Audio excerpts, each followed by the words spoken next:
Bienvenidos a un nuevo capítulo de Camino al Éxito Podcast. Camino al Éxito Podcast es, como dice, un podcast donde dos chicos entrevistan a distintas personas para saber cómo es el camino al éxito, porque cada uno tiene el suyo propio.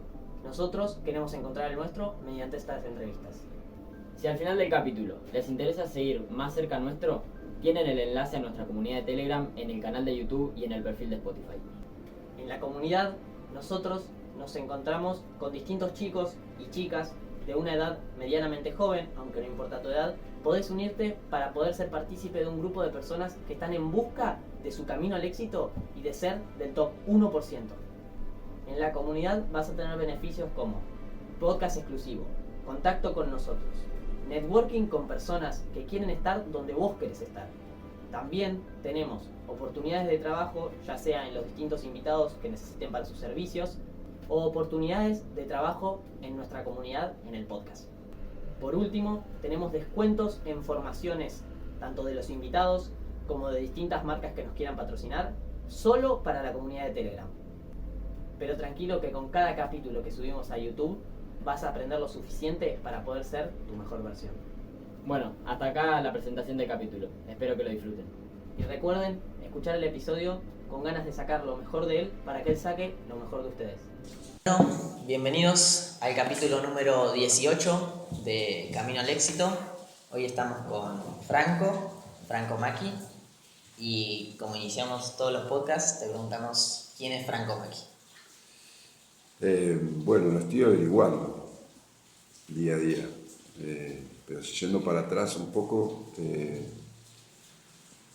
nací en el 1972, tengo 51, 4 hijos que acompaño, una compañera que se llama Inés, y que me parece muy importante y crucial porque es lo que, cuando nace mi primer hijo, tengo ahí como un cambio importante en lo que es mi búsqueda y el encuentro con mi misión, mi vocación.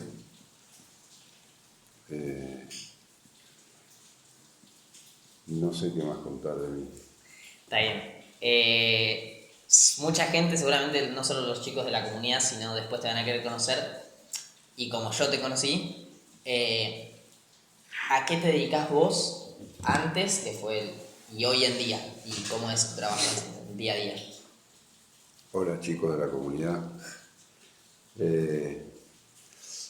Empecé a trabajar de muy chico, a los 12 años, antes, a los 10 años mi papá me llevaba a su trabajo, agente de bolsa, y me llevaba, y yo era como una especie de mascota ahí en la bolsa. Me acuerdo de la primera vez que fui, a los 10 años, no me voy a olvidar más porque, claro, entré a un edificio inmenso que estaba lleno de personas, todas muy apuradas y con un nivel de estrés y de nervios y como una voluntad manifiesta en la forma de caminar y en la forma de hablarse y de gritar y era un recinto muy grande con una cúpula muy grande arriba del techo y en ese espacio gigante, es grande, pero para mí en ese momento era como lo más grande a lo que yo había ido después de la cancha de Río. Y era parecido también a la cancha en cuanto a la entrada a la cancha, viste, que te cruzas con mucha gente, que van apurados, que van decididos a un lugar, que saben a dónde están yendo, no hay gente perdida. Bueno, acá pasaba lo mismo. El caminar era muy firme y era con una dirección muy precisa y en el habla, en la comunicación también había, si bien había preguntas, dudas, yo percibía como que había una seguridad y la voluntad estaba muy manifestada, muy expresada, con mucha claridad. Y ahí, bueno, yo quedé en un rincón que había una tarima y había una campana que se tocaba para iniciar la rueda de operaciones y para finalizarla. Y yo era el encargado me hacían UPA y tocaba la campana al inicio y de cierre de la rueda de operaciones, que es el espacio de tiempo donde los operadores se encuentran. En ese recinto hay una baranda de madera en forma circular. Dentro de la baranda estaban todos los operadores y fuera de la baranda estaban los inversionistas y los empresarios. Estaban los empresarios o enviados de los empresarios a contar qué era lo que hacía la empresa y por qué estaban necesitando que la gente compre acciones y el público participe comprando acciones de esa empresa. Entonces, no sé, un ejemplo, Terrabusi. Vos ibas al supermercado y comprabas fideos Terrabusi o comprabas una tita o una Rhodesia y era de Terrabusi. Y el empresario o el representante de Terrabusi estaba ahí contando qué era lo que quería hacer Terrabusi y por qué ampliaba su capital vendiendo acciones al público en general. Y eso era fascinante porque era para mí, después fui entendiendo, no es que a los 10 años percibí eso, pero después fui entendiendo cómo era poder participar de la economía real y poder ser parte del desarrollo de esas empresas que le daban alimento a las personas. En un momento donde no se pensaba, como hoy, no se hacía una diferenciación en si este alimento está, las cosechas son con veneno o no existía lo orgánico o lo no orgánico, no había una conciencia en la alimentación. No sé, detalles que me parecen que están buenos ¿Y vos para dar el contexto a lo histórico. Claro. Tampoco hace tanto tiempo, sí. pero sí, ya soy un viejito un poco. Hablábamos de eso con Nacho, de la edad, que yo te había dado muchísimo menos. No sabía que tenías 51, yo pensé que tenías 42, 43 años. 51. Pero vos qué decís cuando veías a esa gente que hablaba vendía Terrabusi y esto, ¿cómo se vestían? ¿Cómo eran? Trajes, sombreros. Cuando yo tenía 10 todavía había sombreros, después dejó de usarse el sombrero, pero sí, siempre traje, camisa y corbata. Y después había muchos empleados de la bolsa que fue con los que tuve más contacto yo desde chiquitito, porque eran los que me cuidaban, pues se divertían conmigo, porque mientras trabajaban me hacían bromas. Entonces había, en ese recinto muy grande estaba la baranda, dentro de los operadores, afuera los inversionistas y los empresarios, que cuando empezaba la rueda de operaciones se comunicaban entre los inversionistas y los empresarios que estaban fuera de la baranda, se comunicaban a los gritos con los operadores y entre los operadores también. Entonces era como una especie de batalla que se libraba. Y la sensación que yo me llevo, primero esto, un detalle que me parece importante, arriba bastante alto había toda una tarima que rodeaba lleno de pizarras y estaban los pizarreros que me tiraban tizas.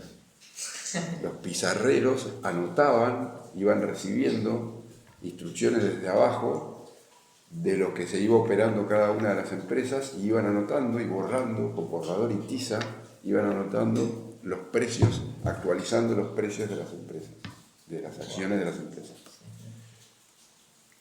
Y abajo había baranderos, se llamaban baranderos, que iban desde la baranda hasta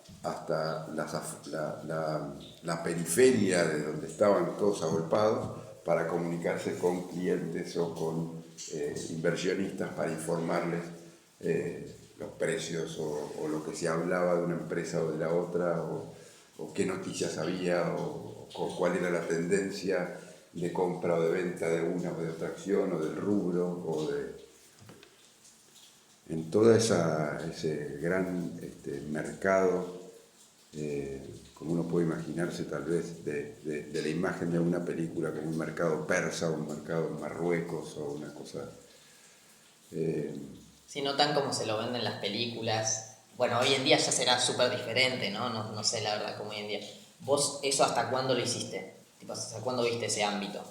¿O fue a la edad joven con tu papá? Ahora vamos, yo sigo trabajando ahí, pero ahora vamos al cambio que hubo.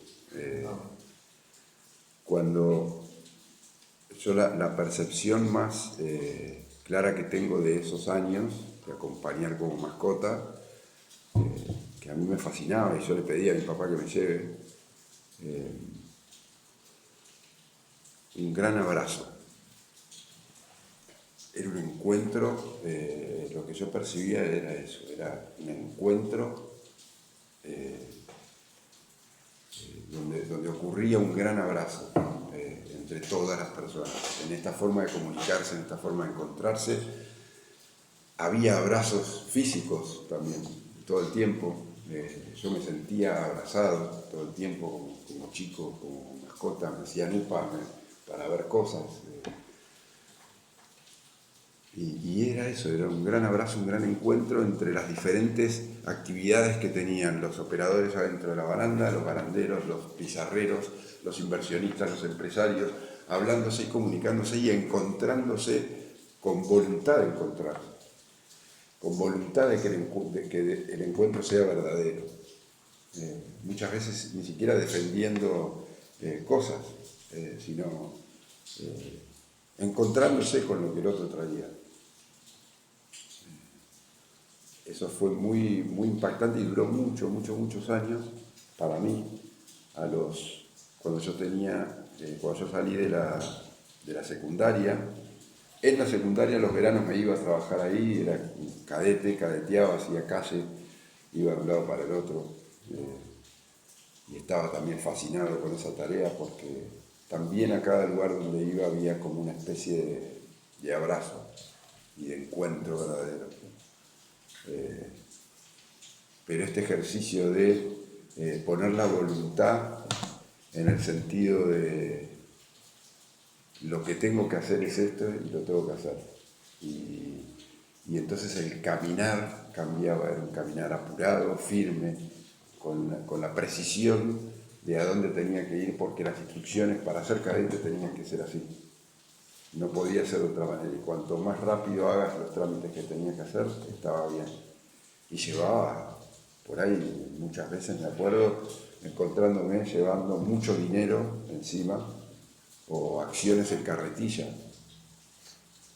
porque las acciones eran nominales y eran impresas en papel.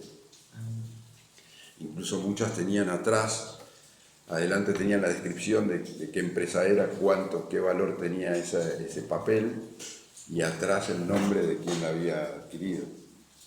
Después se borraba ese nombre, se tachaba y se ponía el otro abajo hasta que el papel no podía más. Y entonces llevando cantidades de bonos, por ejemplo, carretillas de la oficina al Banco Provincia o al Banco Nación, y depositando esas acciones. ¿Alguna vez viste cuánto era eso?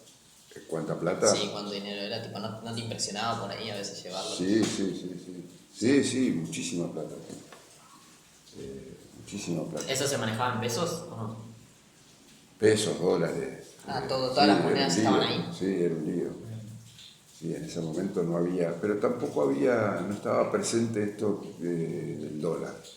Sí. ¿Esto en qué año fue? Era pesos. Sí, era más pesos. Y esto fue, tengo 51, yo tenía 15 años. ¿Y nunca se te cayó un papel, perder un papel o algo así? Me pasaron cosas, sí. ¿Y eso quién responde? Lo que te digo del verdadero encuentro y de este ambiente de abrazo permanente en cada rincón de este gran mercado que no terminaba en ese recinto, porque estaba el mercado de valores, que era el que liquidaba, la institución que liquida, que tiene un banco que se llama Banco de Valores.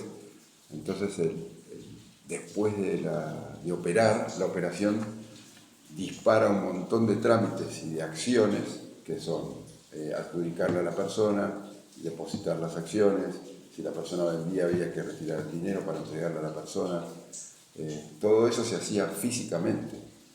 Todo eso requería de un encuentro determinado con el cajero del banco, con el gerente del banco, con quien liquidaba en el mercado de valores, quien ingresaba los datos no en una computadora, sino con una máquina de escribir o a mano. Después eso iba a una empresa que se llamaba Computrol, que recibía toda la información del mercado del día y la pasaba a papeles, y el cadete tenía que ir al otro día a la mañana temprano y retirar esos papeles para chequear si la información estaba correcta, para informar a los clientes lo que tenían y no tenían, pero todo a mano. Y eso fue mutando y fue cambiando a medida que fue apareciendo las herramientas tecnológicas. Y hoy, por ejemplo, yo ya no opero en la empresa, pero mi hermano opera y opera desde la casa, por ejemplo. Es diferente todo por la casa. Cambió mucho. Impresionante. Tenemos una oficina y si vos vas a la oficina y mi hermano no está, vos ves la computadora de mi hermano y el cursor del mouse moviéndose porque lo está moviendo desde la casa, remoto. Y eso que vos nombraste. Te di el el salto encuentro. un salto, pero impresionante. De ese recinto que yo les contaba, pasó al recinto nuevo, que el recinto nuevo que era impresionante, las pizarras ya eran, no eran a mano, sino que iban apareciendo los numeritos. Uno operaba, le tiraba la minuta donde describía los números de la operación y el que recibía esa minuta repasaba en una computadora y se reflejaban las pantallas enormes ahí. Los inversores estaban atrás, no ya rodeando. Entre los operadores y los inversores había muchas butacas, donde apareció el rol del butaquero. El butaquero tenía una butaca con un teléfono al costado, con 3 líneas y una línea directa con la oficina. Yo ponía unos auriculares con un micrófono y apretaba el botón de la oficina y me comunicaba con la oficina, de donde me pasaban las órdenes y yo se las tenía que pasar al operador y el operador ejecutar, informarme la ejecución y yo tenía que informar a la oficina para que le informen al cliente. Todo un proceso. Pero ya vos te quedabas quieto en el lugar. Todo un proceso. No, me tenía que mover un montón porque por ahí tenía que informar vía Telex a las bolsas de La Plata, de Rosario, de Mar del Plata, de Córdoba, de Mendoza, que mandaban operaciones, órdenes, y yo les informaba vía Telex la ejecución, cómo había sido, a qué precio y demás. Lo antes posible, apenas salió la operación, había que informar, la información siempre fue como lo más preciado ahí. Pero todavía había encuentros. Vos tenías a la gente ahí. Claro, yo iba al señor del Telex y le decía lo que quería mandar. Y en el medio me jodía porque Boca le había ganado a River, o de la corbata que te pusiste, o no sé, era como había un encuentro humano permanente. Los operadores seguían estando, los butaqueros también, jugábamos al fútbol entre las butacas con pelotas de papel, terminaban jornadas súper laboriosas de mucho estrés y tirábamos centros con pelotas de papel y las cabeceábamos, terminábamos en el piso. O sea, había toda una fraternidad, por así decirlo, entre ellos, pero ustedes también. Había un encuentro humano que era necesario para el desarrollo de esa actividad laboral. Y después eso se fue perdiendo, apareció la posibilidad de operar ya directamente por computadora. En la computadora a vos te aparecían las diferentes acciones y bonos con los precios y vos podías cargar ahí tu oferta y se operaba y la computadora te decía si se había operado, a cuánto. Y entonces dejó de ir la gente al recinto, se fue dando paulatinamente a lo largo de 2 años y medio, 3 años. Los operadores dejaron de ir, dejó de ser necesario ir, porque ya en tu oficina podías operar, y dejó de haber más encuentros, cada vez hubo menos encuentros. Y eso fue, no solo ahí, digamos, para mí, yo siempre digo que eso fue como un espejo de lo que fue pasando en todos los ámbitos, donde uno, si bien para ir al almacén se tiene que encontrar con el almacenero, en la actitud o en la parte más espiritual, si se puede decir, del encuentro, estábamos poniéndonos de espalda, donde el almacenero estaba cada vez más buscando sacar más ventaja de lo que vende, sin importarle quién era el que venía a comprar, y cada vez más el cliente que va a comprar más interesados solamente en comprar lo más barato posible. Incluso dijimos una cultura. Bueno, en el encuentro con amigos, uno se hace canchero porque las zapatillas las compró mucho más baratas que el otro. ¿Y sabes a cuánto las conseguí? A tanto. Yo me divierto mucho con eso porque este contacto con toda esta carrera laboral me hizo tener una conciencia diferente, ¿no? Que yo me di cuenta después, ¿no? Y le agradecí después de una crisis grande que tuve. Y entonces le contesto y le digo, sí, pero ¿vos sabés quién hizo esa zapatilla? ¿Vos sabés de dónde viene? Vos la pagaste 100 pesos menos, pero ¿sabés quién te la vendió? ¿Quién está atrás de que la vendió? Si gracias a que vos le pagaste más barato, él por ahí no puede llevar un plato de comida de calidad a la casa. ¿O quién hizo esa zapatilla? Si la hicieron niños contratados, esclavos. Toda esa cadena de valor que hace que la zapatilla llegue ahí y te la puedan vender a ese precio, no la estás pensando. Bueno, no me venga con eso, la compré más barata, o sea, llega, Sí. hay una ceguedad. Sí, no querer ver eso. Bueno, eso empezó a aparecer y yo me di cuenta que eso ocurría porque, claro, cuando salía de ese ámbito, también veía, yo de chico acompañé también en eso, cuando hacían una pausa los operadores para ir a almorzar y se encontraban con quien preparaba la comida y la vendía, o en el restaurante o en la sanguchería que iban, porque eran comidas rápidas. El trato y el encuentro con quien lo hacía, y a la hora de pagar, qué era lo que se hablaba, cuál era la calidad de ese encuentro a la hora de hablar de, bueno, ya comí, te pago, donde no había ni pedido de descuento, ni fijarse qué era lo que me estaba cobrando. Había una confianza implícita que era muy importante, que era lo que para mí, yo después me di cuenta que se ponía en juego, la confianza. Había un encuentro que alimentaba esa confianza. Y para mí el dinero es eso, para mí la guita es eso, es confianza, es encuentro verdadero.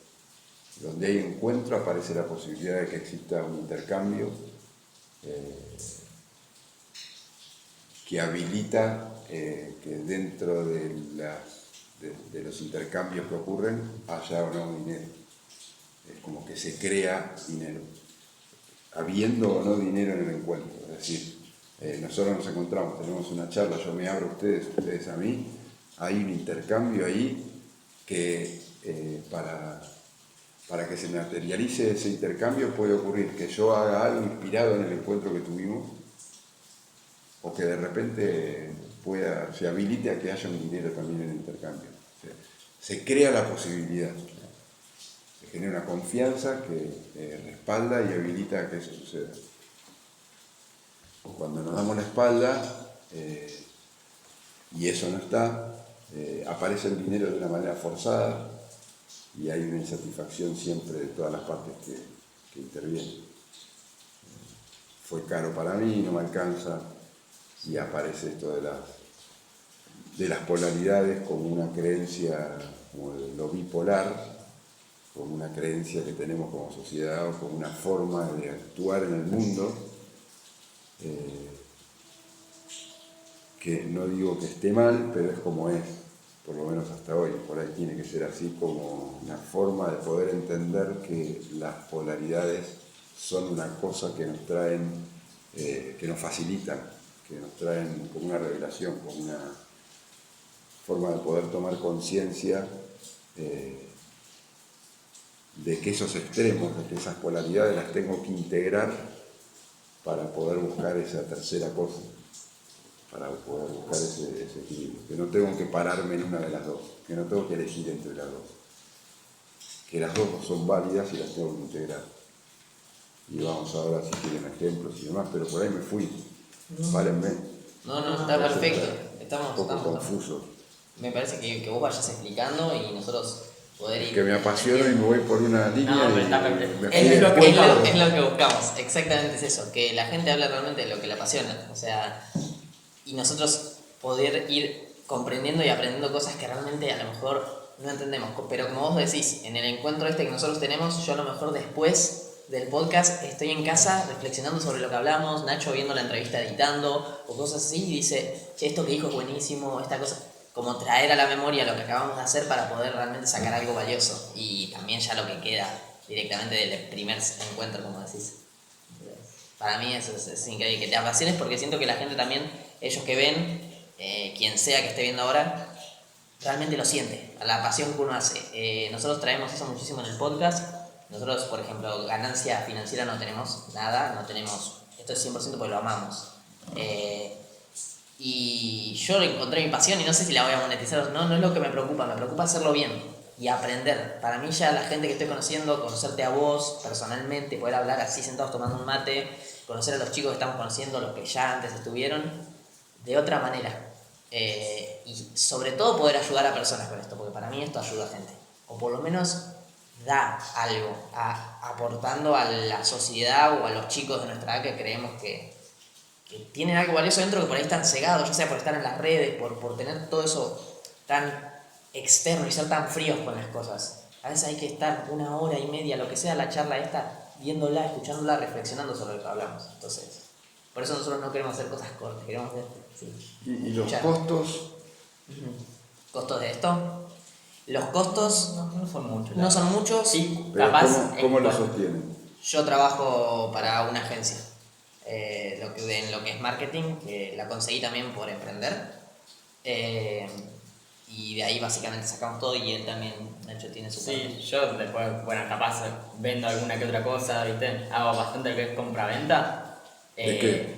De productos. El otro día vendí un teléfono que tenía ahí guardado y capaz con eso me mantengo. Siempre tuve como eso que me gusta mantenerme a mí mismo, ¿viste? Como que sí, si bien necesito que me mantengan mis viejos, obviamente, pero también me gusta como, bueno, a ver si yo me quiero comprar esto, bueno, generarlo yo para poder comprármelo. ¿Y el teléfono de dónde había salido? Ese salió de un emprendimiento que hicimos con Bauti, de unas libretas que vendíamos. Cuando teníamos 14, 15. Sí. Juntaste un dinero, te lo juntamos compraste con las libretas, y ahora lo vendiste. Nos compramos ese cel, uno para cada uno. O sea que vos con tu trabajo y vos con lo que vas vendiendo, Claro, lo mantenemos. comprando y vendiendo, le donan a este emprendimiento. Claro, Sí, totalmente. sabemos que a futuro esto busca monetizarse para que nosotros poder estar 100% en esto.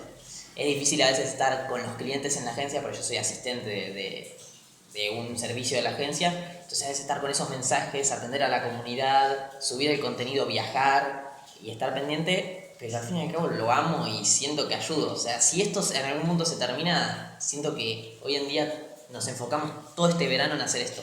O sea, no pensamos en otra cosa, nos levantamos y lo hacemos, pensamos cómo mejorarlo y eso siento que en estos episodios se nota. En algún punto creo que le llega a la gente. Pero bueno, no es nuestro episodio, así que como vos decías, hace un tiempo eso me quedé mucho con lo del encuentro entre cuando vos compras al almacenero, a quien vos tenés, por ejemplo, el almacén de la esquina, que cada vez se está perdiendo más, cada vez hacen supermercados más grandes donde vos conseguís todo. Yo esto lo veía claramente, pero no tenía conciencia de lo que estaba viendo. Cuando yo cumplí 33 años, venía en una crisis muy fuerte desde los 24, 25. Yo vivía solo, me había ido de casa.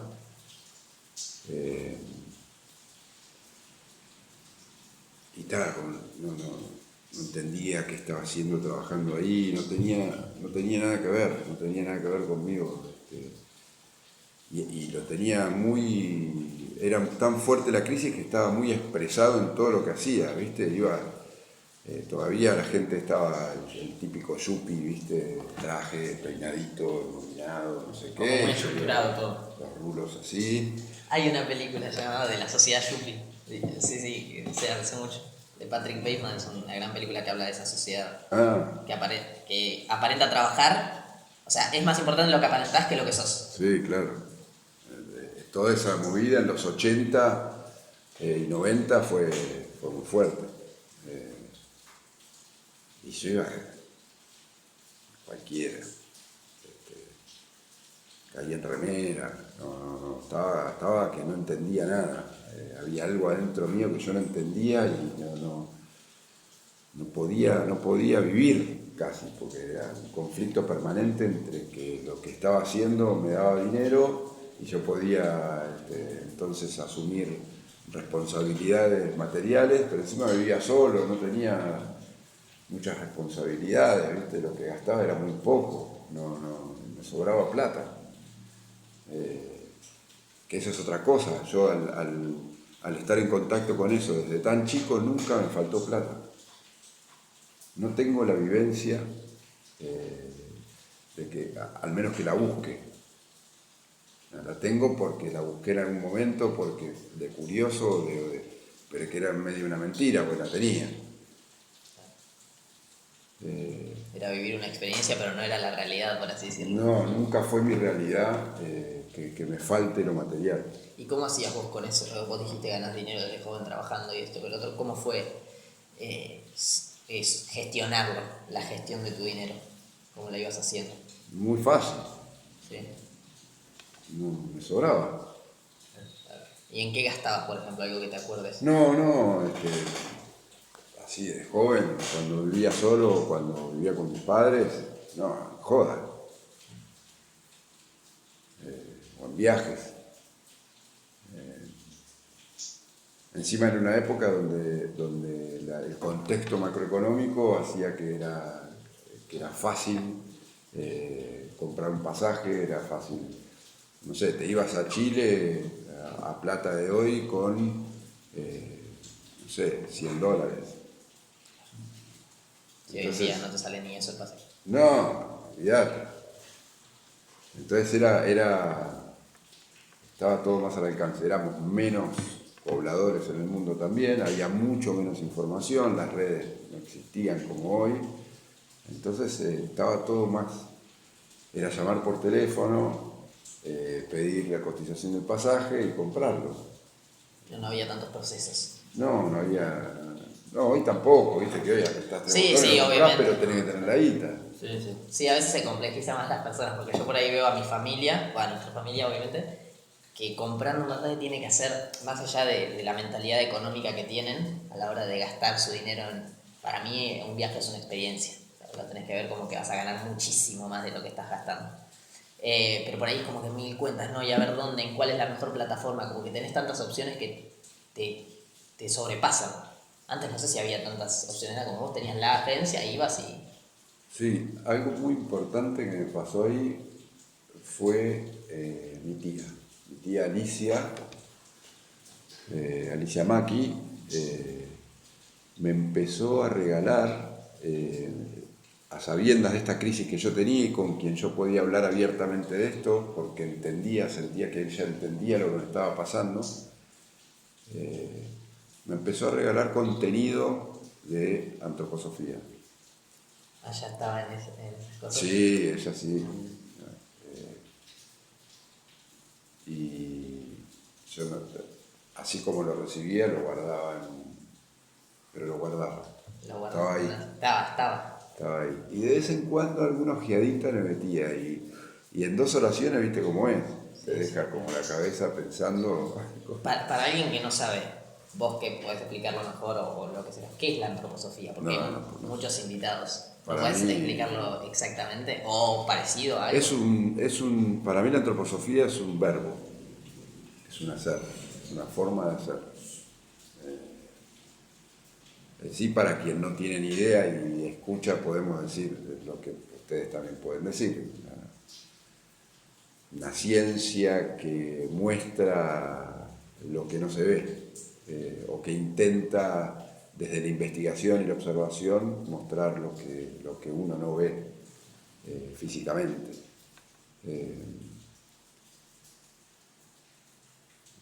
Por eso le llamaban ciencia oculta.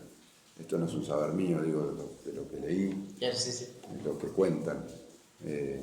Hay un personaje, Rudolf Steiner, que trae mucho de este contenido en una época, 1910 y 20, que observando un poquito la época y entendiendo ese contexto se puede entender cómo alguien tiene un poco esa capacidad de conectarse con estos contenidos y él hizo mucho esfuerzo por comunicar y expresar todos estos contenidos que se refieren un poco a eso, a una forma de observar el mundo, a una forma de hacer en el mundo. Para mí es eso. No es una literatura, ni es un dogma, por favor, ni es para mí es una forma de vivir y una forma de observar el mundo. Y bueno, Steiner para mí lo que trae son muchas herramientas para poder hacer esa observación, para poder volcar ese hacer en el mundo de una manera. Pero bueno, tenía esos contenidos que me pasaba mi tía y los guardaba. Pero bueno, en ella ya estaba esa búsqueda, esa inquietud. Y entonces en los encuentros con ella, a mí me pasaban muchas cosas. Y algo de la plata esa que vos decís en qué la gastabas, la gasté colaborando con lo que ella hacía, que era una asociación civil que se llama Kiwicha, y a través del cultivo de la kiwicha hacía centros comunitarios donde los chicos en la ciudad de Buenos Aires que estaban como marginados tenían un lugar donde poder ir y encontrarse con la cosecha y el agregado de valor a lo que se cosechaba, haciendo barritas de cereales, hicieron un horno de barro, cocinaban el pan. Ella me habilitó mucho a participar de eso. Yo le gambeteaba un montón porque estaba en medio de esta crisis y era muy fácil gambetear porque la joda se me presentaba muy fácilmente y los amigos estaban también en la joda, pero logré en un momento un equilibrio ahí y la conexión con ella. En ese momento también Mariano Casanet estaba trabajando mucho con ella. Él estaba estudiando y preparándose para ser sacerdote, lo descubre en ese proceso y tuve con él también, que estaba encima encontrándose con todo ese contenido. Sí. Para mí fue muy importante, muy importante. Como un compañero o algo así. No un compañero, porque yo gambeteaba mucho, no asumí un compromiso ahí, pero estuve haciendo cosas con ellos y estuve en encuentros con ellos y cosas contenidos que se hablaban en esos encuentros y la forma de encontrarse a mí me impactó mucho. Yo me di cuenta después. En el momento yo estaba ciego, estaba en plena guerra interna entre lo que hacía y lo que aparecía como fuerza en mí, que iba por otro lado.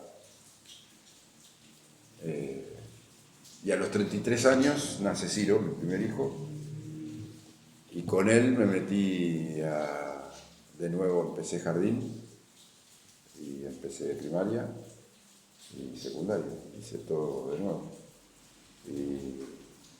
Y en jardín me encontré con un grupo de personas maravillosos, padres y maestros, en el jardín de Noriguille, acá en Maswich, dos personas que también impactaron mucho en mí y en este grupo de padres, que veíamos un brillo en la antroposofía y en la pedagogía que propone la antroposofía, Waldorf, llamada Waldorf.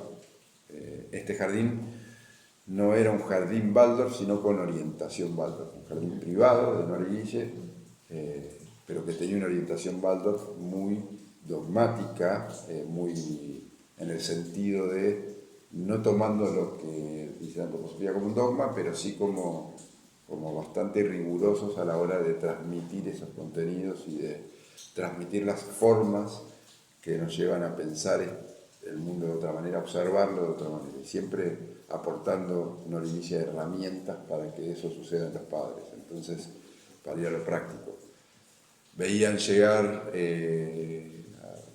llegar a mí con Ciro de la mano, y Guille en la puerta me saludaba muy cariñosamente, hoy lo saludaba muy cariñosamente a Ciro, prestándole mucha atención, haciendo de ese saludo algo único. que no me había ocurrido a mí en toda mi vida en esas instituciones. Entonces yo por eso tomé como el jardín como algo mío. El maestro de mi hijo me está saludando, mirándome a los ojos, creando el espacio para que haya un silencio en ese encuentro, en la mirada, y dándome calor y dándome entusiasmo para encarar el día. Y eso lo veía además en mi encuentro con mi hijo, cuando me saludaba a mi hijo, entonces se agachaba, se ponía en la par, lo miraba a los ojos y entraba mi hijo al jardín súper contento, después de una ceremonia de puesta de pantuflas, que era el calzado adecuado para estar ahí adentro.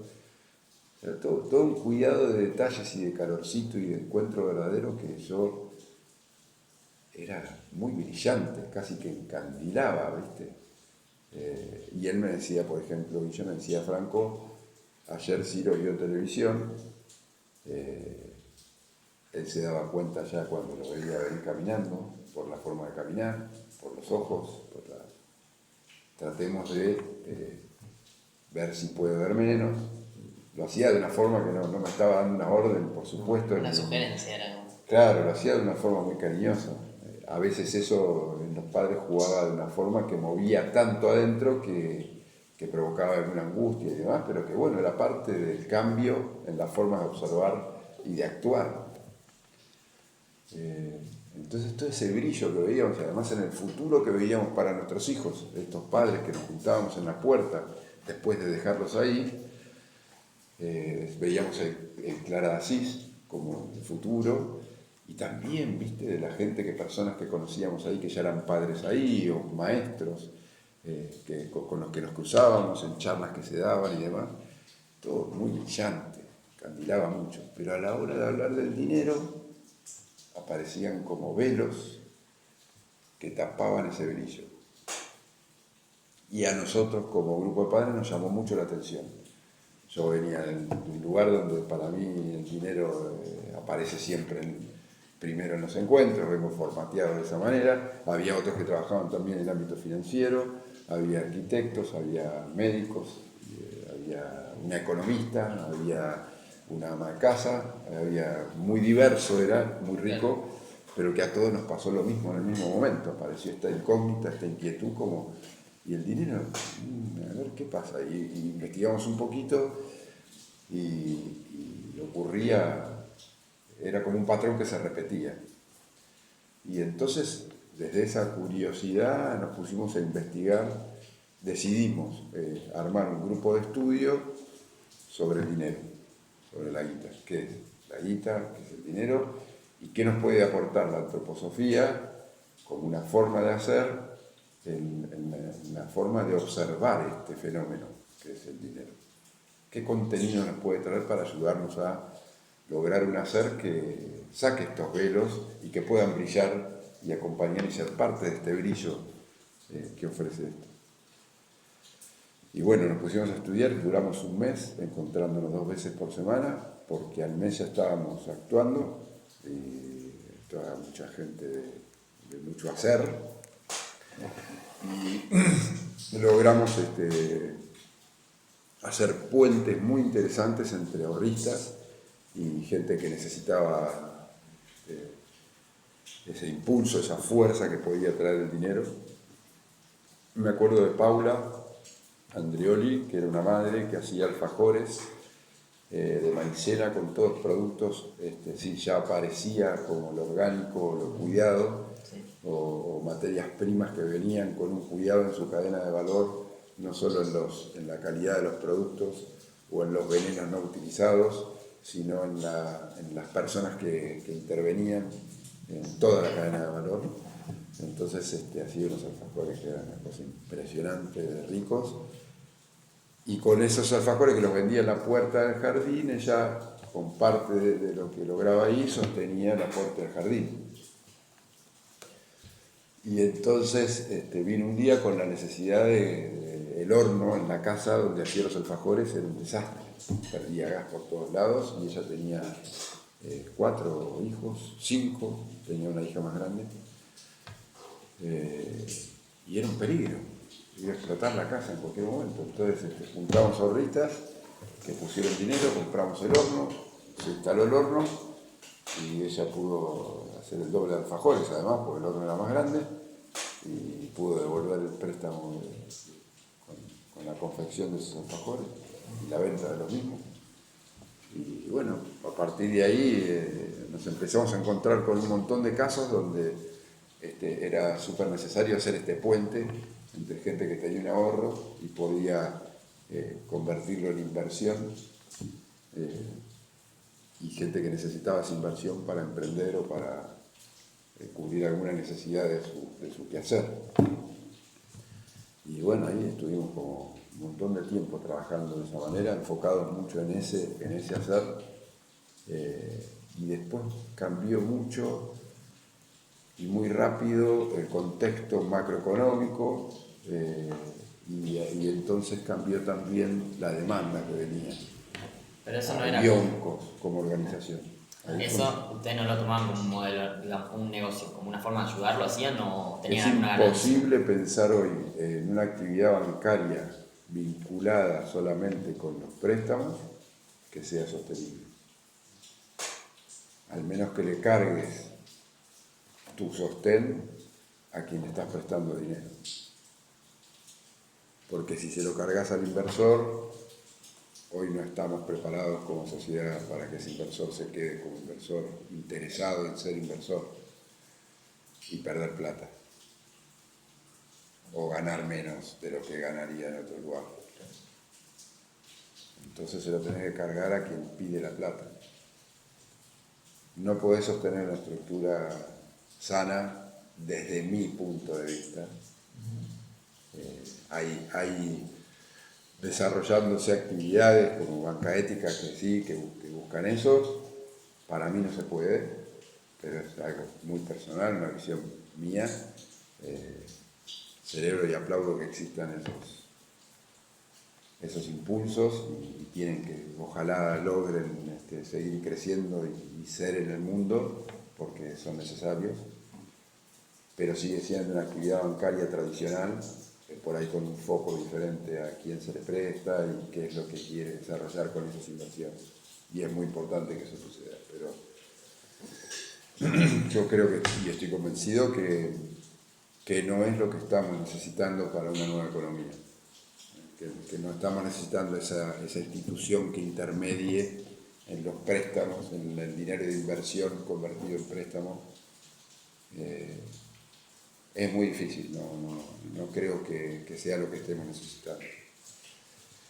A nosotros lo que nos ocurrió fue que después de mucho tiempo como puentes, donde no sosteníamos la organización, pero pasaron muchas cosas increíbles. Me acuerdo un préstamo del Jardín de Noriguilla, ocurrió que empezó a crecer la población muy fuerte y la demanda de instituciones escolares Waldorf empezó a crecer muy fuerte, sobre todo acá en la zona, y entonces el Clara de Asís, por ejemplo, no daba abasto, entonces quedaba gente afuera, y entonces salió el impulso desde el Jardín de Noriguilla y de muchos padres de crear una nueva escuela. Y ahí aparecieron creo que 2 o 3 jardines, pero solo jardín, y uno de esos jardines, que se llama Las Lechuzas, donde estaba Patricia Puebla. Todos estos nombres son muy interesantes también para el podcast.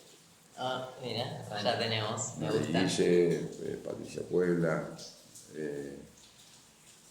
Patricia con mucha fuerza, y el grupo de padres que participaba ahí en el jardín tenían también mucha fuerza y nos juntábamos bajo el nombre de Nuevo Impulso, una cantidad de padres bastante interesante, una diversidad también muy rica. Nos juntábamos en las casas una vez por semana a trabajar y a encontrarnos con maestros que nos digan de qué manera trabajar para poder crear una escuela nueva. Y así nació el Arcángel Gabriel. ¿Lo conocen? Ahí va mi novia. Bueno. La fuerza de estos padres en conjunto con este jardín nuevo, el acompañamiento de Noriguille y muchos maestros que se fueron acercando, le dieron fuerza a esta necesidad de crear esta institución. Esta institución necesitaba comprar un terreno y construir. un montón de plata. Vinieron a Yoncos con el pedido de esto, nosotros ya estábamos involucrados de alguna manera. Esto ya es con Yoncos. O sea, siempre fue con Yoncos. Sí. ¿Pero no tenía ese nombre o siempre tuvo ese Sí, nombre? sí, desde el momento en que nos juntamos a estudiar, ese mes de estudio sobre la guita apareció. ¿Y por qué Yoncos? ¿Por qué Yoncos? Porque estuvimos investigando un poco y apareció en la cultura mapuche una figura que era la que conectaba el mundo espiritual con la tribu, con el hacer material y con el encuentro entre las personas de la tribu. Había uno o dos, los más sabios, digamos, y los más viejitos que se conectaban con el mundo espiritual de una manera más fácil, pero que después se juntaban con el grupo de personas de la comunidad que tomaban las decisiones, apuntando siempre al bien de esa comunidad. Entonces, el grupo de personas, vimos esta definición, grupo de personas que trabajan para el bien de la comunidad. Pero en realidad lo leímos cuando lo buscamos, lo encontramos en un libro que decía Loncos, pero la L era la mayúscula palito. Claro. Entonces nosotros leímos Yoncos. Después cuando nos vinieron a decir que estaba mal porque era la L, eran Loncos, Lo dejaron así. quedó Yoncos. Ok, está bueno. Porque además no nos montamos, digamos, en lo que no nos pertenece, la cultura de comunidades de las que no somos parte, pero el contenido de lo que significaba Loncos nos pareció muy, para ese momento, ese contexto nuestro de investigación, estudio y un hacer que apuntaba a eso. De hecho, la definición de la misión de Yoncos es fomentar un uso más consciente del dinero para mejorar la calidad de vida de las personas. Fomentar es una palabra clave porque no es que nosotros sabemos y lo vamos a decir cómo se hace, sino que es provocar, pinchar, a que las personas vengan a que aprendamos juntos, vengan a que podamos observar esto desde otro lugar, a ver qué acciones inspiran para que mejoren la calidad de vida. Y esto que hablábamos al principio, de la necesidad de crear una nueva economía, que sea complementaria, que aporte a lo que hoy construimos como sociedad, como economía, que esté incompleta. Porque también pasa eso, ¿no? Las polaridades. O estoy adentro o estoy afuera. Y si estoy afuera, no, el sistema es una porquería, esta economía que creamos hasta ahora con la sociedad mundial está mal. No sé, es hasta donde llegamos hoy. Y hay que completarla. Y si no te gusta es porque está faltando algo. Y bueno, dale, vamos a crear eso que está faltando. Esa es un poco la impronta y la intención con la que venimos haciendo las cosas. Este préstamo que conseguimos hacer el puente entre los inversores que tenían dólares ahorrados y la necesidad de este impulso, que después se llama Arcángel Gabriel, de crear esta escuela, fue impresionante cómo apareció el dinero sobrando. Cuando aparece la necesidad y hicimos las cuentas, hicimos los números, hicimos el trabajo duro, digamos, de cómo podía esa necesidad transmitirse en cash flow o en un plan de negocio para calcular cómo se podía devolver y demás, era algo que nos asustaba mucho porque era mucho dinero y porque era muy difícil que una escuela que no tiene fines de lucro pueda encarar una devolución con una tasa de interés, ¿no? Bueno, trabajamos un montón y ahí descubrimos el balance. En la tasa de interés se balancea el interés espiritual con el interés material y funcionó a la perfección. A vos, inversor, te explicábamos esto y cuando el inversor tomaba conciencia de esto nos decía: no quiero que le agregue el interés material, no tengo interés material en esto. Mi interés es puramente espiritual, quiero que exista este colegio, esta escuela, y entonces yo presto mi plata. Sí quiero mis dólares de vuelta, Claro. pero sin interés. Y salió todo el préstamo con 0 de interés. ¿Y quién se encargaba de eso? ¿Era entre todos o había alguien que se encargaba, por ejemplo, bueno, hoy si podés encontrar a alguien que sea el inversor o lo llamaban con alguna no sé? Buena pregunta. Esa parte de administración y gestión nos costó mucho porque éramos Nicolás Salado Castro, arquitecto. El sueco Christian Hort venía del ámbito financiero, pero ya se estaba ocupando, su quehacer económico era otro, estaba loteando tierras y desarrollando lugares con valor agregado. Carolina Calegari, que era economista. Fito Michelaides, croata, no me sale bien el apellido, sí en el ámbito financiero. Había colaboradores y gente que estaba también estudiando. No había alguien que pueda gestionar y administrar esto con el tiempo suficiente, pero entre todos lo logramos. ¿Vos estabas ahí también? Yo estaba ahí. Y a mano, librito, lápiz, cuenta de almacenero y la gente misma que participó, donde los que se devolvía, cuando nosotros le llamábamos a los inversores para devolverle sus dólares, decían, no lo quiero, dáselo a la escuela. Se lo dábamos a la escuela y la escuela nos decía, no lo quiero, se lo donamos a Yoncos. Claro. Las cosas que empiezan a ocurrir sorpresivamente, que uno no puede poner en un cash flow, en un plan de negocio, porque es imposible vaticinar o adivinar qué va a pasar algo así. Como en realidad el encuentro humano verdadero es lo que pone las reglas y traza los caminos. Si de entrada nosotros hacíamos eso, por ahí el inversor nos daba los dólares. Le decíamos, mira, me daban los dólares, no sé si te los voy a devolver porque por ahí los podés donar a la escuela. Por ahí el inversor le decía, Sí, no. sí. Tenía que estar adentro de lo que ya era, por así decirlo, esa comunidad que se fue formando para entender el fin del...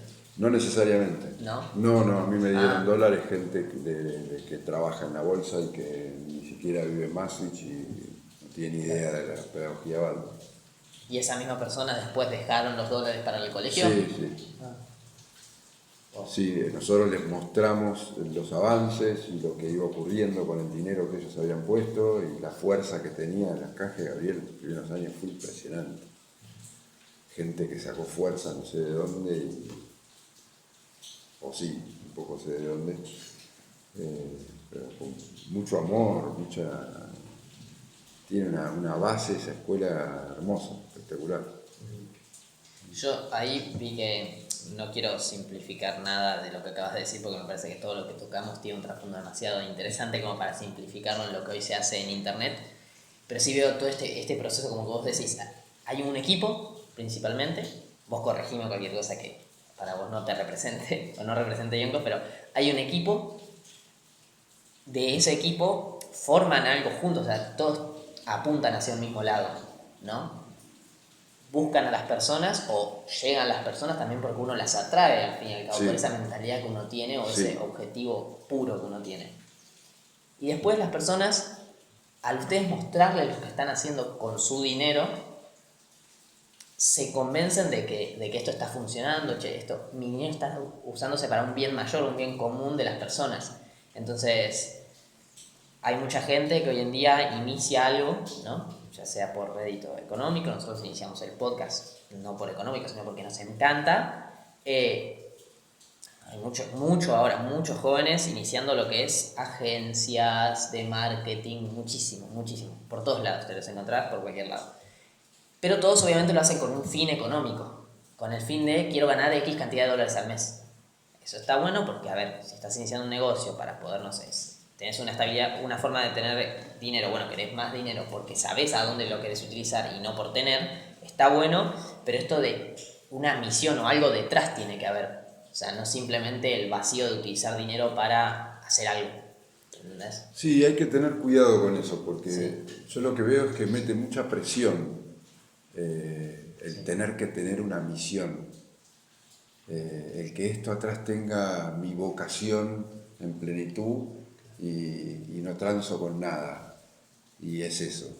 Hay que tener cuidado porque muchas veces ocurre en la biografía de uno que la misión y la vocación la va encontrando en el hacer.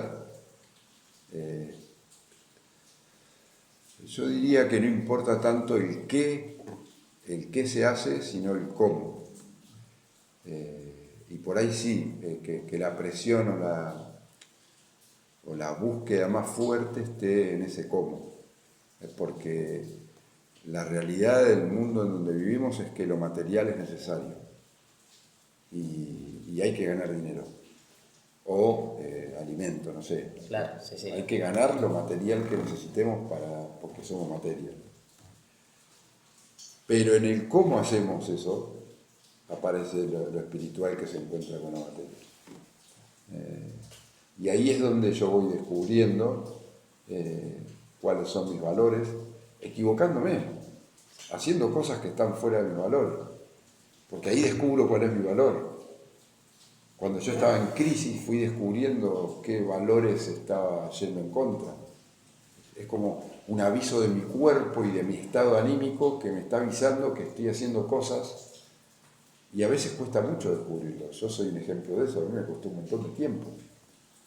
Puede ser que haya venido un poco falladito, pero me costó un montón de tiempo. Hoy todavía siento que estoy en eso, en ese descubrir, en ese, no puedo decir, ya sé cuál es mi vocación. Claro, es un proceso que te puede llevar toda la vida, o lleva toda la vida. A mí me gusta hacer las cosas de esta manera, teniendo cuidado sobre estas cosas que fui descubriendo con errores que cometí. Sí, pueden haber cambios en el camino. Mismo Bienvenido. en el anterior podcast con Alex, él nos contaba que al principio, cuando era joven, se metió en la universidad y se puso a estudiar ingeniería electromecánica. Y ahora es todo lo contrario, ¿viste? Y ahora lo que hace Alex, Tiene su casa con su huerta atrás, es un bosque comestible. Y nada que ver, ¿viste? A ingeniería electromecánica.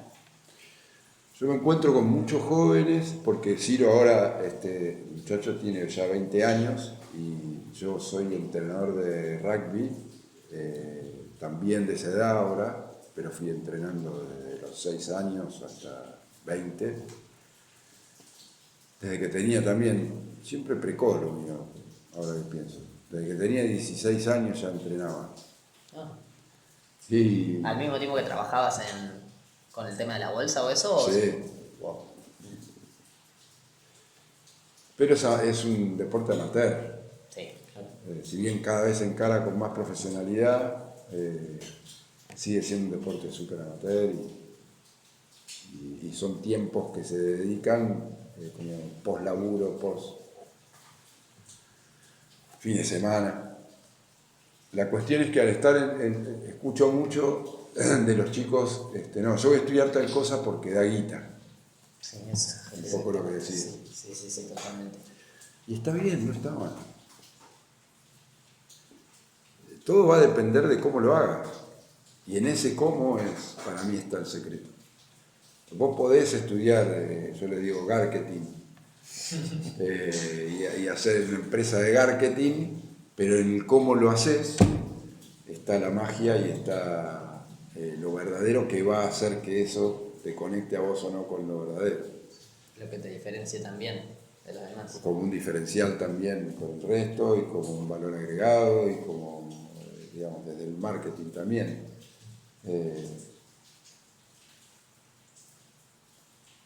Viste, yo qué sé, para mí es un poco así.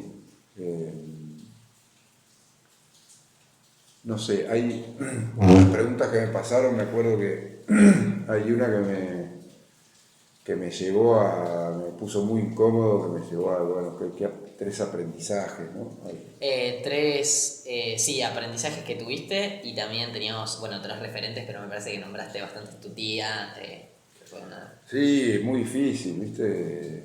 A mí el número 3 me gusta mucho, mucho. Esto se llama Casa 3, que no estamos ahora. Ah, Eh, ahora explicamos pues un poco qué es esto porque está muy bueno. y un poco me trae la explicación, es uno de los aprendizajes que a mí más me impactó y que me ayudan, me traen como herramienta a que la búsqueda sea un poco como hablamos hace un ratito, esto de las polaridades, ¿no? Tenemos las polaridades y las cosas siempre son dos. Y estamos hechos así, el ser humano hoy, culturalmente, y lo tenemos en las creencias base de donde está es un polo o el otro, son las dos extremidades. Y un poco lo que me ayudó a pensar distinto es la antroposofía, que me trajo contenido como para ver que en realidad siempre son tres o más, nunca son solo dos las cosas. Y hay ejemplos muy divertidos también, ¿no? Como cuando yo pienso en alguien que es avaro, como si fuese el avaro un extremo. Si yo pienso en el otro extremo, es alguien que es... Sí, queda muchísimo. Una barra. Sí. No sale la verdad. ¿Eh? Sí, como esa persona que da. Que le Sale gusta dar. humilde, pero no es humilde. No me sale la palabra. Igual a mí me habían enseñado que el extremo de una Avaro, moneda es el- tacaño, Sí, en un extremo, en el otro extremo, avaro y tacaño. A mí me enseñaron que de un extremo está el otro extremo. igual, Es lo mismo. puede ser. Eso me lo enseñó Martín de Gans. Sí, está buenísimo. Sí, A mí Martín también me dijo, es otra persona muy interesante. interesante. Muy interesante. Que me enseñó muchísimo, que impactó mucho en mi reeducación, que para mí es maestro. Y si vos pensás que está el avaro, el tacaño en un extremo, y en el otro extremo al toque sale el generoso, ¿no? Pero, ¿qué hacemos con el que da de más? ¿Dónde lo ponemos? Entonces al toque nos tenemos el generoso en un extremo y el tacaño en otro, y no es así. Porque el generoso es el equilibrio, es lo que es la abundancia, es lo que está bien. ¿No? Si yo, trayendo la abundancia, le pongo la escasez en un extremo, en el otro extremo, Está lo generoso. La escasez. La abundancia. No. ¿La escasez? el exceso. La abundancia está en el medio. La abundancia es gracias a esos extremos. Si yo integro al exceso y a la escasez, voy a poder encontrar más fácil la abundancia, que es, si uno define la abundancia, es todo lo que necesito. Y es necesario estar en las dos partes para entender el medio. Sí, uno no elige estar en las dos partes, las dos partes están. Uno elige integrarlas o no. Uno elige pararse en un extremo para ir contra el otro, en esta bipolaridad en la que estamos hechos. O uno elige no pararse en ninguna. Pero emocionalmente lo que yo descubrí y a mí me funciona, no digo que sea la verdad, es integrar esos dos polos para buscar esa tercera cosa.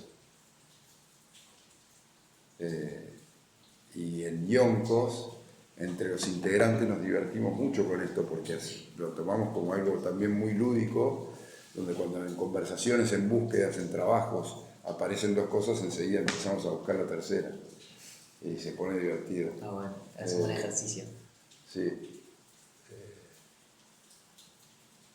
Y ahí es donde a mí me parece que si uno tiene esa forma de observar el mundo, se pone más rico y más virtuoso y más abundante la búsqueda o los logros y lo que uno puede obtener de esa búsqueda. Cuando hablábamos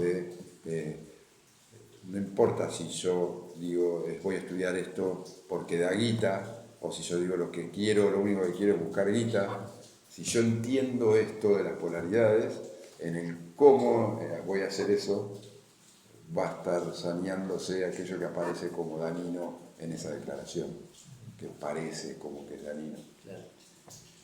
Pero que es un impulso que traemos verdadero. Tenemos que hacer guita, y sí.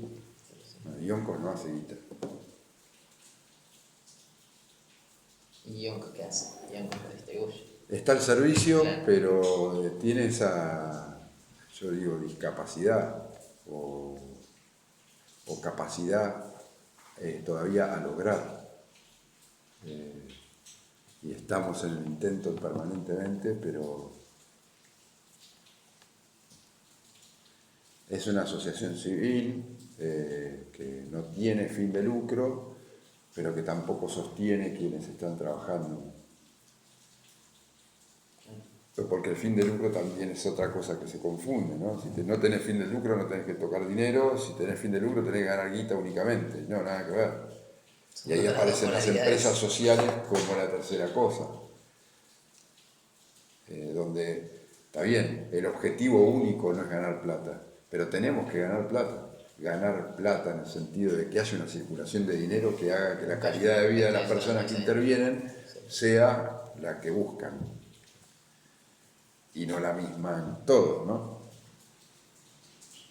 Por ahí vos tenés necesidades diferentes a las de él y yo diferentes a las de ustedes dos. Claro, que cada uno considera una necesidad. Es exactamente. Y buscar el equilibrio entre esas cosas, ¿no? Bueno, está bien, no, yo necesito andar en helicóptero. Bueno, no sé, a ver, ¿Cuál es esa? déjame preguntarte bien si podés manejarte en otro vehículo.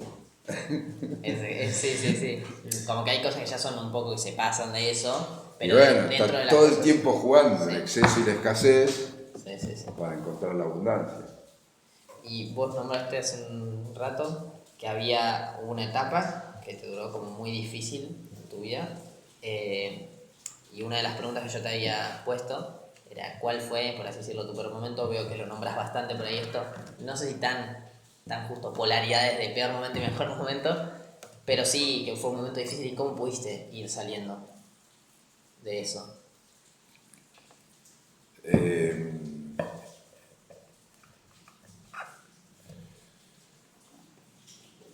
Me encontré con Inés y nació Ciro. Para mí el título es ese. Sí. Sí. Nació Ciro y todo se relativizó y apareció como... Dejó de tener tanto peso lo que me pesaba y eso me ayudó a que la búsqueda tenga más claridad. Y cuando Ciro me lleva al jardín, ahí digo, bueno, claro.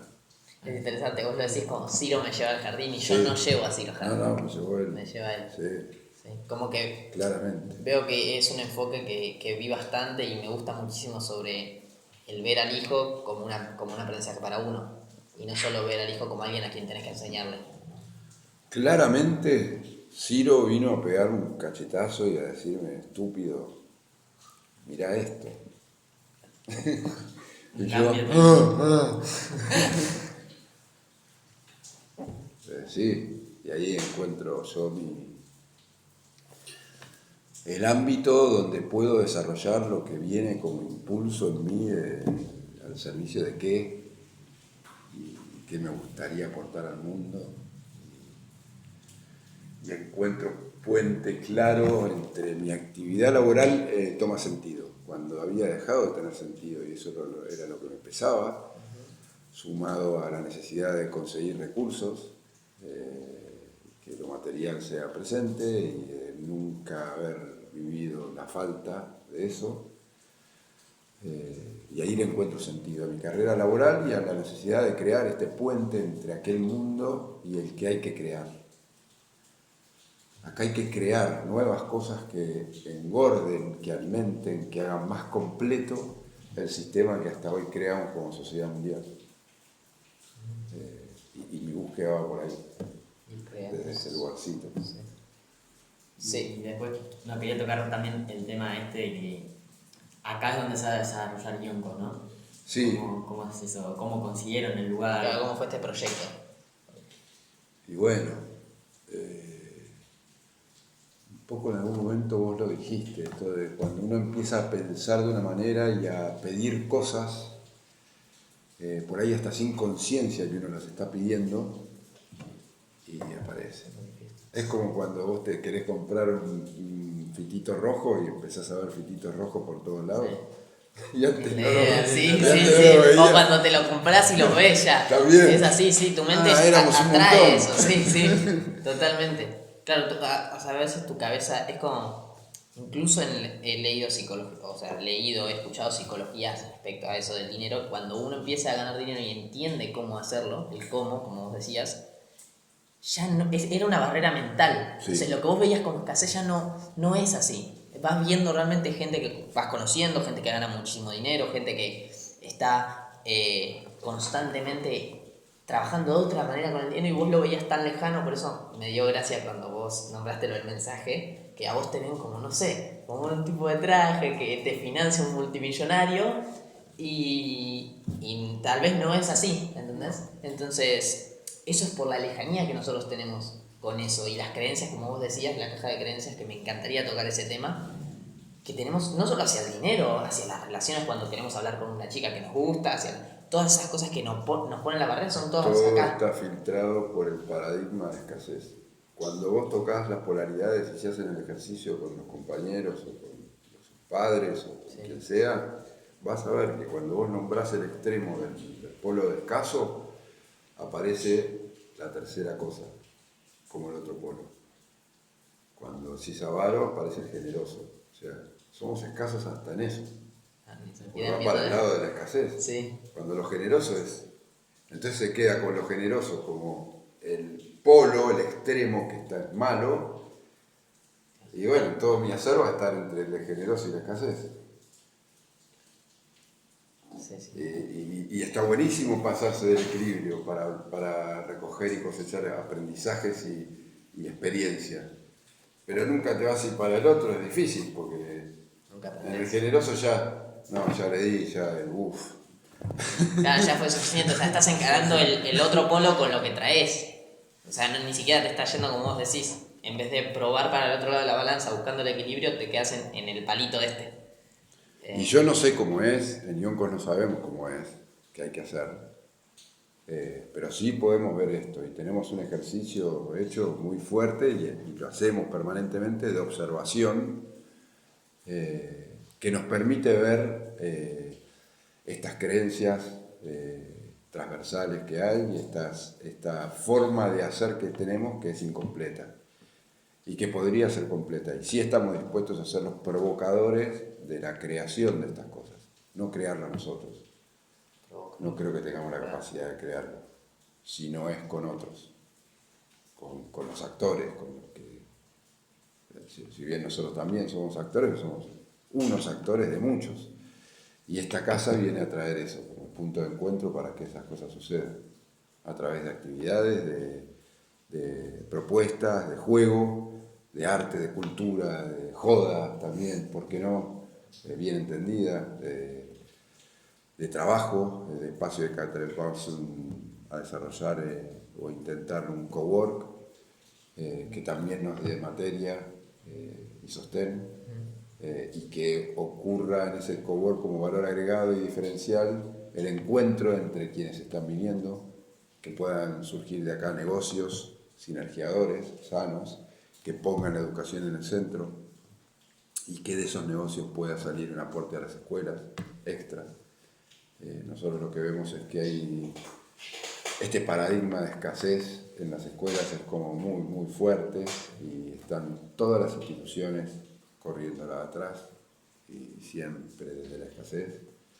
Sin embargo, cuando aparece una necesidad bien concreta, aparece como un estado de abundancia rarísimo, que es raro y es extraordinario porque esa necesidad lo requirió, ya sea porque ocurrió un accidente o porque se enfocan todos en que hay que construir un techo en algún lado, y aparecen los recursos y aparece lo material, y uno ve en el entorno alrededor de la escuela, lo que sería la cadena de valor de la escuela, una abundancia y muchas veces un exceso en lo material que no se ve reflejado Y no porque haya una maldad o algo malo en eso, sino que es algo que nosotros observamos y que podemos cambiar fácilmente. Solo con poner la voluntad y observar un poco y ver formas. Y nosotros tiramos formas que se nos ocurren, pero por ahí no son. Las tiramos como provocación para equivocarnos y decir, no, ahí pifiamos, vamos por otro lado, vamos por otro lado. Pero creemos que si empezamos a comunicarnos y a encontrarnos desde nuestro quehacer económico, podemos generar negocios sanos, en el sentido de que ganen las personas espiritual y materialmente, pero que también gane y esté puesto en el centro de estas instituciones tan necesarias, ¿no? Porque nos llenamos la boca a todo el mundo en los encuentros con amigos o en cualquier conversación de que la educación es lo más importante y la educación es lo que nos va a hacer cambiar, si es que hay que cambiar tanto, más que crear. Y entonces, bueno, vale, pongamos la educación donde hay que ponerla. Vinculémoslas con los quehaceres económicos y financieros nuestros de cada día, ¿no? ¿Viste? Hay como un tabú ahí también, ¿viste? Como, no, eso, en la escuela no se habla de...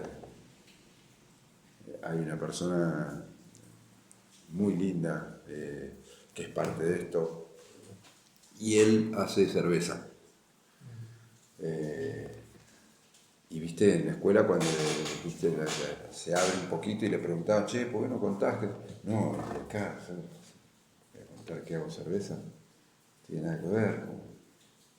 Pero, boludo, si vos cómo pagás la escuela, con plata, sí, ¿de dónde la haces? ¿Vendiendo cerveza? Sí. Ah, ¿y dónde la vendés? En el Tigre. ¿Y te compran mucho de la escuela cerveza? No. Pero viste que hay un montón que toman cerveza. Maestros, maestras, padres, madres, ¿sabes? Sí. Y tu aporte en la escuela viene de ahí. Entonces ya está dentro. Entonces dale, generemos negocios que sean sanos para el que vende cerveza, para el que toma cerveza y para la escuela. Y es difícil. ¿Por qué se forma ese tabú en frente a lo que uno hace y de dónde saca el dinero?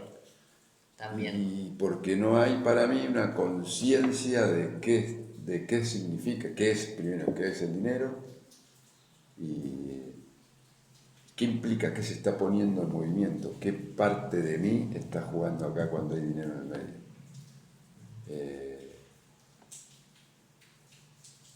Cuando empezás a entender el dinero como producto de un encuentro, y bueno, ya empezás a ver todo de otra manera.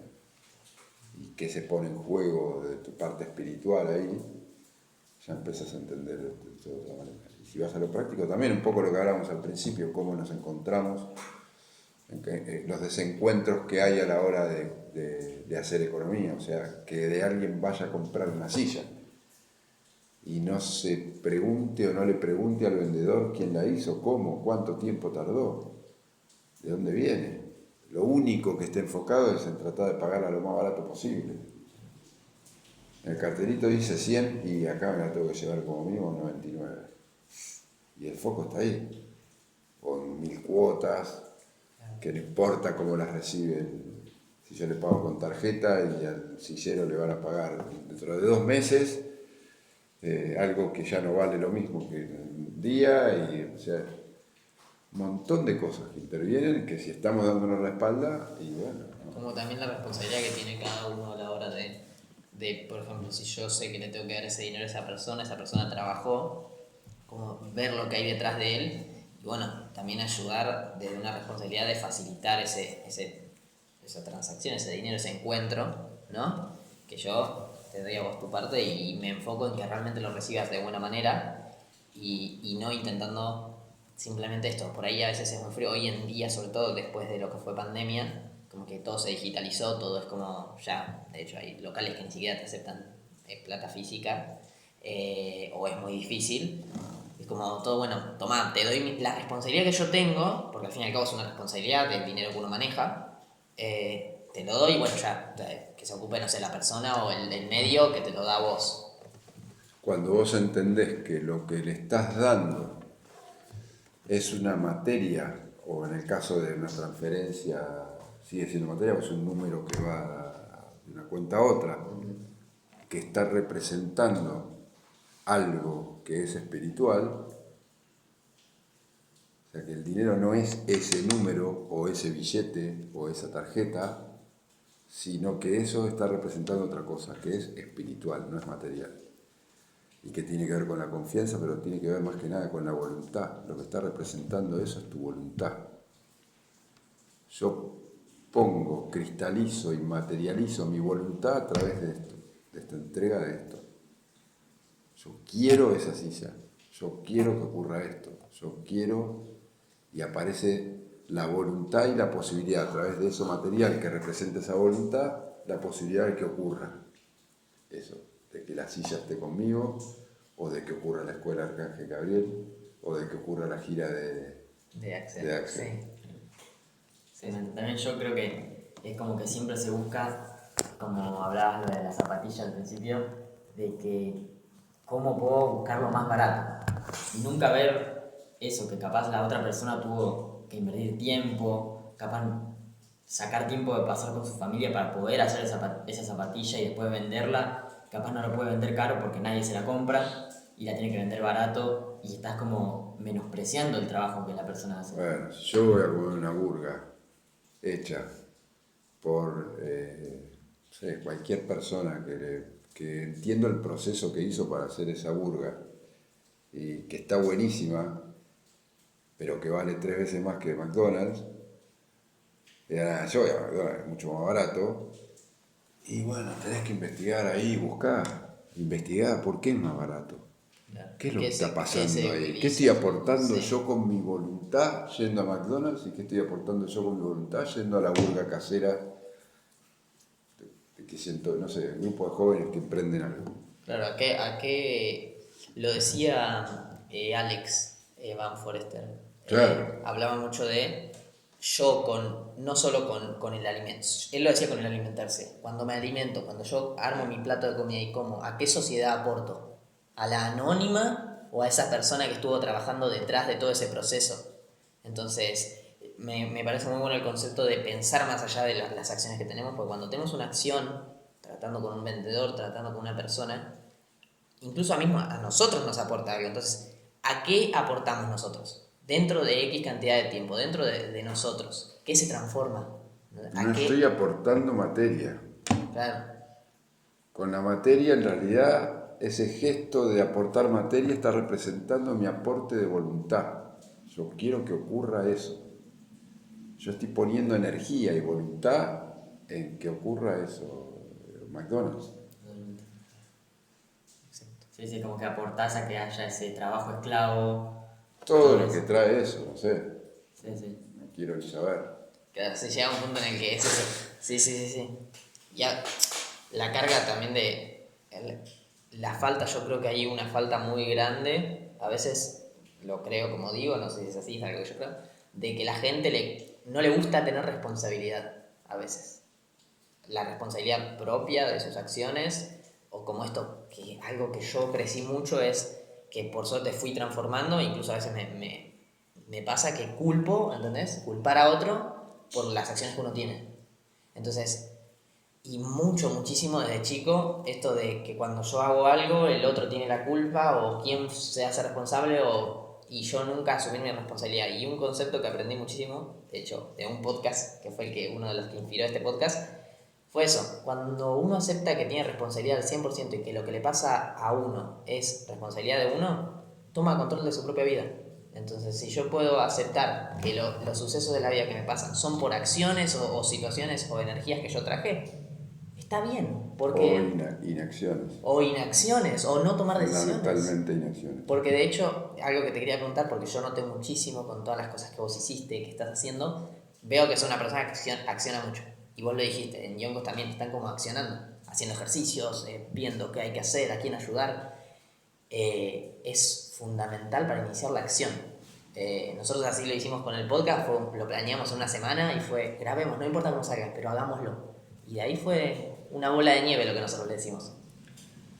Sí, lo que yo observo que hoy todo el sistema en el que vivimos apunta directamente a matar la voluntad de las personas.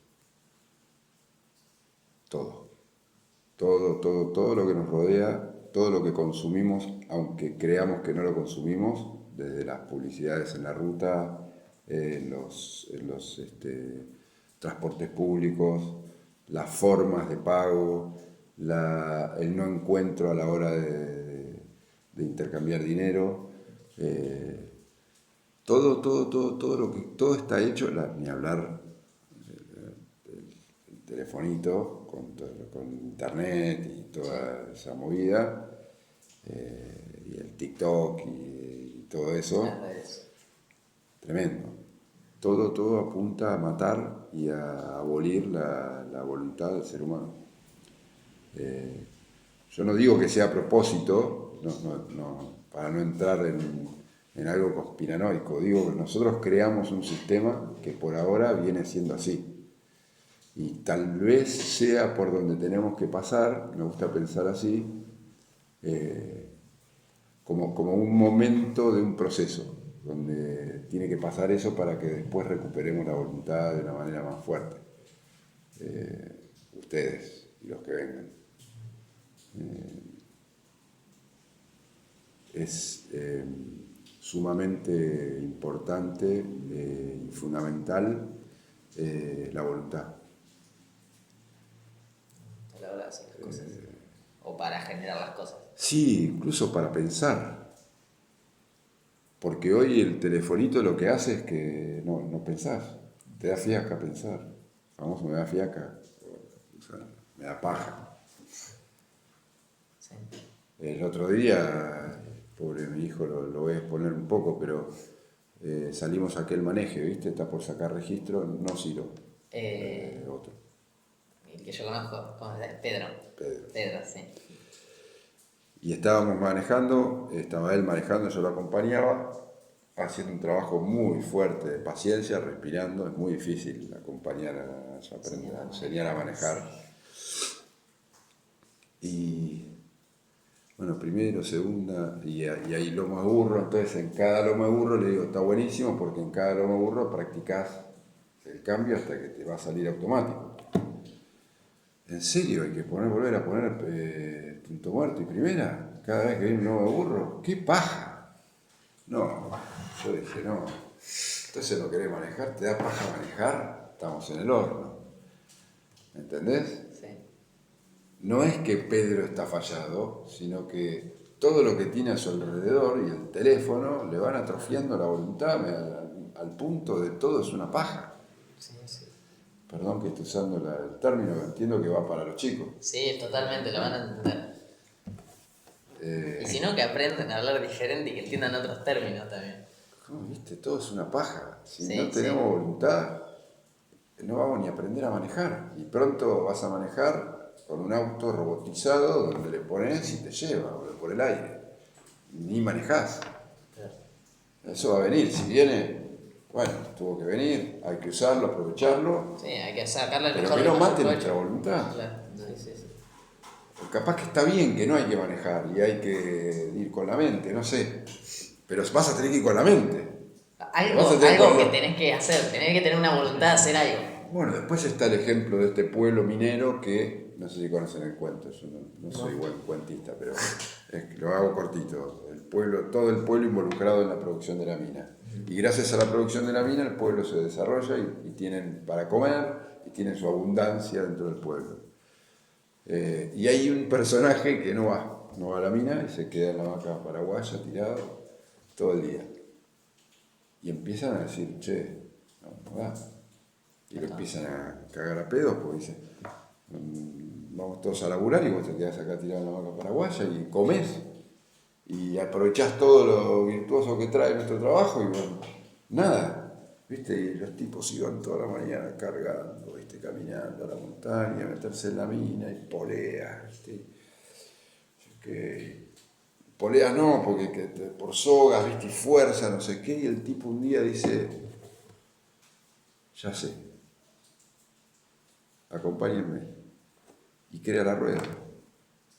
Y se aliviana muchísimo el trabajo de toda la comunidad y el tipo lo que estaba haciendo era poniendo su voluntad al pensar cómo alivianar ese trabajo que él veía que era dañino para toda la comunidad, que digo, en la rueda iban con carritos, poleas, cambió todo. Seguían trabajando en la mina, pero de otra manera. Redujo Y el el tipo esfuerzo pasó que de tuvieron, casi ser excluido a capo. Sí, sí. ¿Viste? Se ponía a trabajar y decía, no, vos pensá. Claro, claro, vos haces lo que sos bueno. Está bien.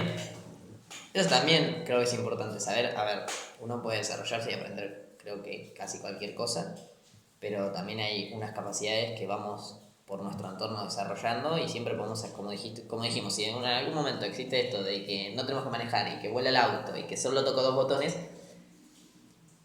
por lo menos en algo somos buenos y algo tenemos que tener una acción, o sea, tener una voluntad de hacer algo en lo que somos buenos. Por ejemplo, yo o Nacho, no sé si somos los mejores podcasters ni nada, pero sabemos que nos gusta, nos encanta conocer personas, historias, y eso es lo que transmitimos. Hay otros podcasts que transmiten, son relacionados a lo mismo, pero tienen otras capacidades los entrevistadores. Entonces, con tus capacidades hacer lo que vos quieras, pero a saber aprovecharlas. Muchas veces ocurre que no sabemos qué es lo que nos gusta. Sí. Yo ahí diría que está buenísimo hacer lo que te gusta, aunque sea así como ustedes que Sí, no sí. trae sostén y en esta edad, en este momento, hacer lo que te gusta te va a hacer descubrir cosas, aprender y a descubrir y a descubrir y a descubrir y a nutrirte. Y después se van a ir presentando las cosas y las inquietudes mismas tuyas, pero ya estás poniendo en ejercicio tu voluntad. Y es súper importante. Porque si no aparece también esto que está muy presente, o por lo menos desde lo que yo observo, de la inmediatez, que es también falta de voluntad. Yo quiero esto ya, como la canción de Sumo, ¿viste? No sé lo que quiero, pero lo quiero ya. Sí, la verdad. Qué guacho, o sea, tal cual lo que está pasando hoy, y lo dijo hace 1000 años, capaz que él ya lo veía, ¿viste? Pero no sé lo que quiero, pero lo quiero ya. No, pará. Hay que trabajarlo, hay que poner la voluntad en acción y ir hacia. Y si no sabes lo que querés, puede ser que no sepas lo que quieras. Está bien también eso. Está muy bien. Pero si te quedás atrapado en el no hacer, o sea, ni siquiera en el pensar, y te escapás en el telefonito y en el TikTok y en el Instagram, y es muy probable que nunca sepas qué querés. O aparezcan espejitos de colores que te vayan engañando y te van llevando por caminos donde no está tu voluntad. Estás siendo llevado de acá. Entonces, eso, muy importante los espacios de reflexión, que no tienen por qué ser aburridos, solo, pensando y nada más, sino que estos encuentros de charla y de conversación entre ustedes son claves, sabe que son muy fomentados en la comunidad y son claves, aunque uno piense que se están hablando tonterías o cosas aburridas o demás, eso va obrando en la voluntad, va alimentando y va dando fuerza a ese músculo.